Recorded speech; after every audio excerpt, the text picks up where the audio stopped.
was thinking about, not too much, but nonetheless, Elon Musk as a figure, you know. And you know what he reminds me of? Marx, in, I think, his worst work in manuscript, German Ideology, he gives there a theory of how communism will look. And he says, you will change your, do different things. In the morning, you will work on a field. In the afternoon, you will write books. In the evening, you will get, and so on.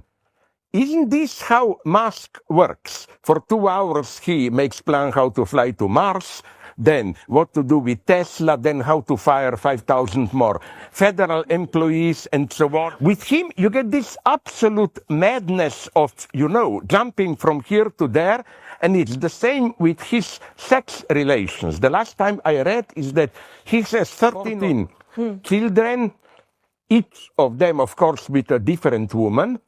And it's something perverted. You know that I learned from friends in LA that for his daughters, he constructed, it's not the homeschooling that teachers came, but he constructed a small high school just for a couple of children where they were taught the way he wanted, which meant no humanities, no music, no languages, no, just other things.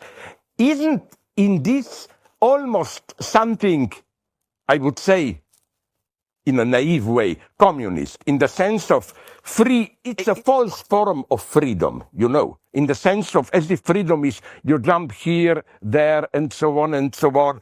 So my conclusion, so that I don't lose myself, isn't a figure like Musk the last outcome, unexpected, of 68, when we were dreaming about how to avoid alienated language or wonder?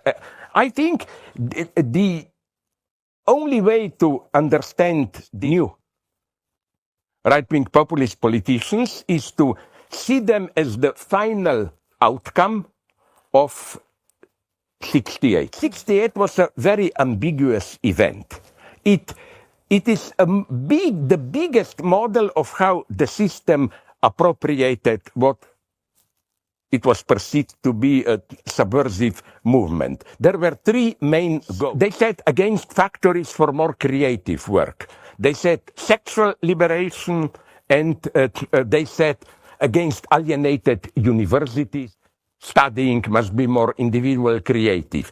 That's what we are getting today in a perverted form. Instead of this being just one of the numbers putting together a car, you get precarious work, which is, I think, the most horrible thing you can imagine. Because, you know what, it's ingenious. Look, for me, a typical capitalist company today is something like Uber. They claim we have nothing to do with capitalism. We are poor, neutral mediator. We have people who offer something, cars, drive, and people who need them. We just bring them together, and the idea beneath it works so well ideologically, is that you who think you are exploited, you are all small capitalists. They claim, look at the precarious work. If you're Uber driver or work artificially on a computer, you own your means of production. So Marxist explains higher class humanities department. Now I know what happened with my friend Frank Ruda in Dundee, at Kingston here, and so on. They claim precisely this is abstract university, not connected with real life, and so on. And sexuality, it goes by itself.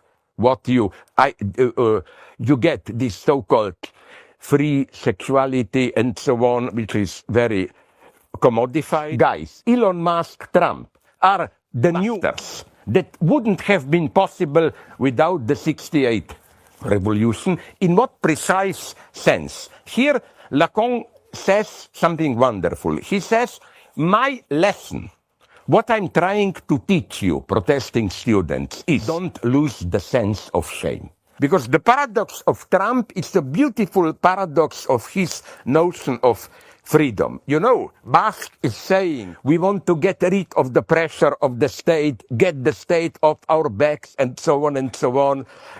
And you know where they're ending now? Incredible censorship,